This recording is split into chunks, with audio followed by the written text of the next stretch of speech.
Hi there, I'm glad that you found me. You have reached Let's Talk with Nina. I'm Nina Seidel.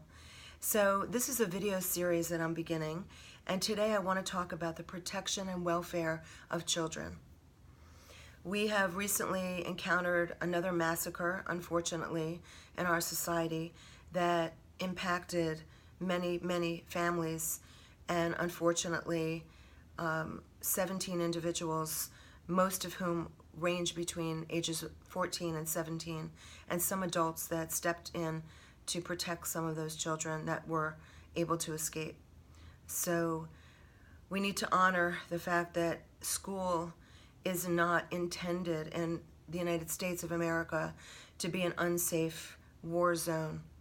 We're not prepared for that. We don't know how to handle that, and that's where I come in. My belief is that the reason that this monstrosity of a massacre occurred recently is that the young student that was very troubled over a long period of time was not getting treatment. He was known and observed and reported to the authorities, including the FBI, and posted videos on YouTube and told people what his plans were. From an early age was violent toward animals, which is a telltale sign of future violence. And yet nothing was done.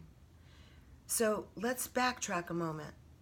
Every child deserves and requires to feel unconditionally loved, respected, and accepted in the home they grow up in.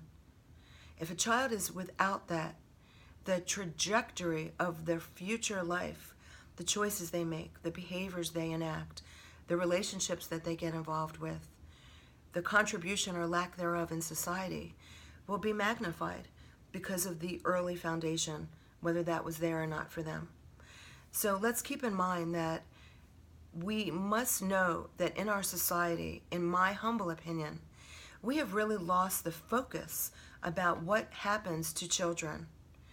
The protection and welfare of children has not been a mainstay, forefront ideal in our world, in our culture for quite a while.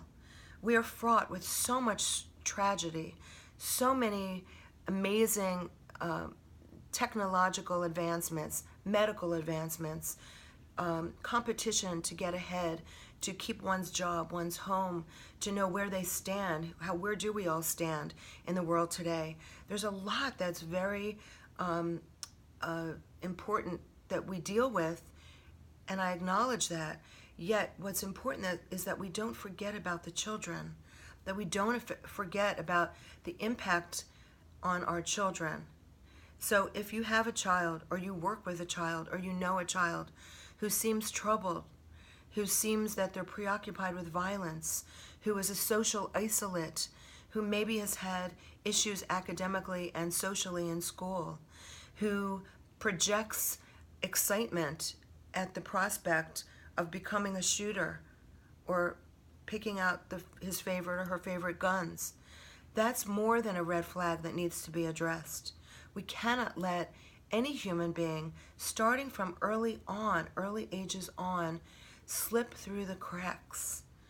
When they need support and treatment and proper guidance and possibly therapy and medication, it must be caught as early as possible.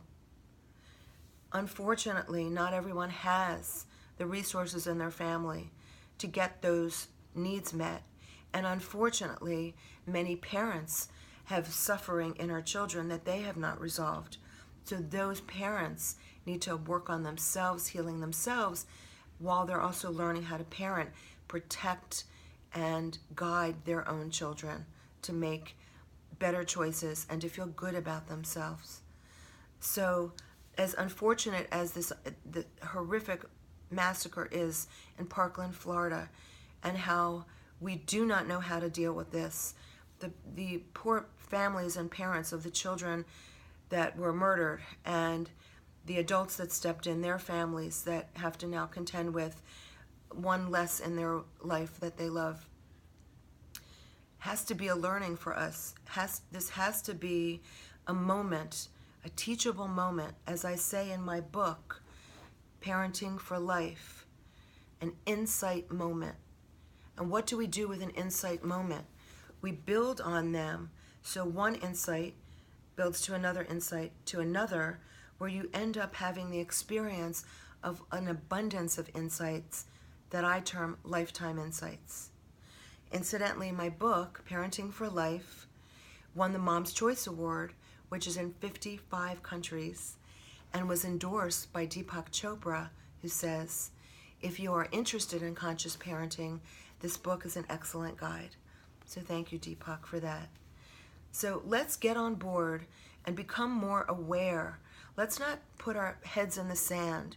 Let's not ignore or disenfranchise when a child tells us or shows us that they're hurting, they're lost, they're scared, they feel isolated, bullied, they feel violent tendencies, they don't know how to handle or master emotion, including anger, to the degree that they need someone to talk to. They need a safe person or place. They may need treatment. They may need medication. They may need to be away from their social circle for a while to learn how to socialize in a new environment and then test it out in their old environment. So it's very important that we use this as a teaching tool, and that our government, our authorities, the parents in charge are really alert to the signs and signals of a child who is suffering. I'm so sorry that this event took place. We must, as human beings, find this pathway back to a world in which we all feel safe, that our children go to school and feel safe, that our parents don't have to pray in the morning and hold their children a little tighter with the threat and the fear that they may not see them that afternoon. So let's do what we can to come together as a people. Please reach out to me if I can be of any service to anyone that's going through anything I'm talking about today. And I'm more than happy to be of support to you and direct you in ways that maybe you would not normally know to go. So I thank you for listening. I thank you for posting any questions or comments on the bottom of my YouTube channel, and I will respond to you. It's so important that we advocate for our children and for our parents and our families and our world. And we can't leave it up to chance. We can't leave it up to reporting with no action to follow up the reporting. We must take ownership of the care of children. They only are doing what they know to do and need our guidance and our support. So let's make sure that as a society, we take a hold of the love and the compassion that we have and learn about child development. My book talks about the stages of child development and what is normal development. Now, in some cases, children may have delayed development. That doesn't mean they're violent. That doesn't mean they need medication. That doesn't mean they need therapy. However, they need understanding and empathy. They need the right tools to help them get to where they need to go. And for the cases of children and families that there is discord internally and there is the tendency for future violence, we must take ownership, be aware in the moment, and not get sidetracked by everything that as individuals in our society we are so caught up in all the time. The chaos, the progress, the status, whatever it might be, our survival. So please, I'm asking everyone to increase and be willing to increase the awareness, your self-awareness and the awareness you have with the children in your world. Please join my group on Facebook and LinkedIn, Conscious Parents Unite. And thank you. Live inspired.